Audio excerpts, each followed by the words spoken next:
Because do you think the European car makers have it in them to compete with the Chinese EV makers on costs?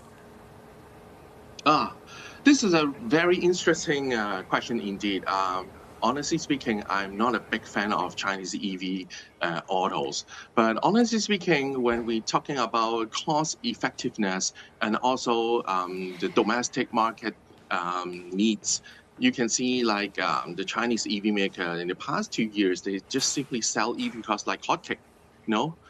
So in terms of the market situation, in terms of the domestic and also, export, that's another question. As we all know, the tension between China and US, China and some of the European countries, I don't really see so much upside for the export markets share in the short-term period of time. I don't really see a really robust growth in 1 or 2 year of time.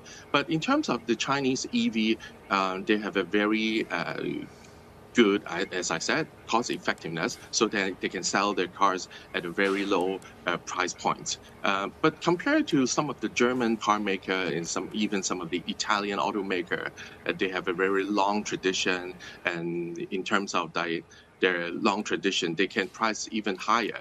So I think they're in an actually different market segment. So we can't simply compare a BYD to a BMW in my personal point of view.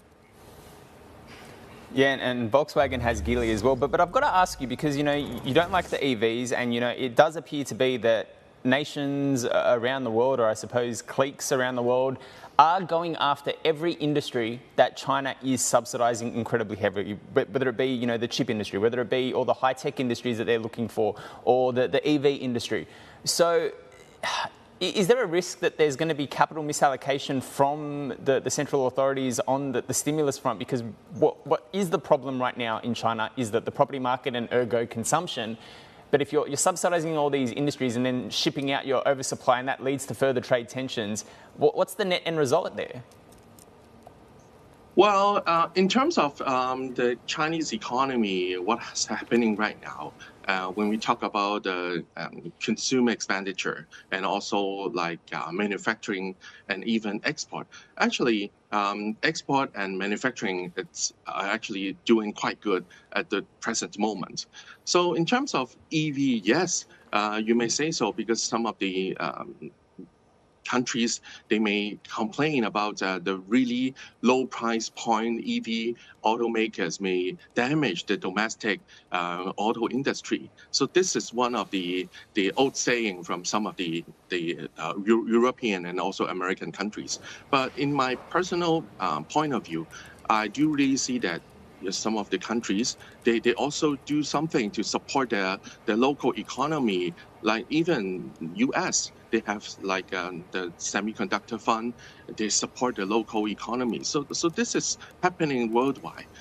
So in terms of like the EV industry right now, and actually semiconductor as well, because the China just a few days ago just introduced the newly established, the third phase of the China Integrated Circuit Industry Investment Fund. So try to put their best foot forward to support the local semiconductor industry. But in terms of like some of the companies, they're not even profitable. So that's another story.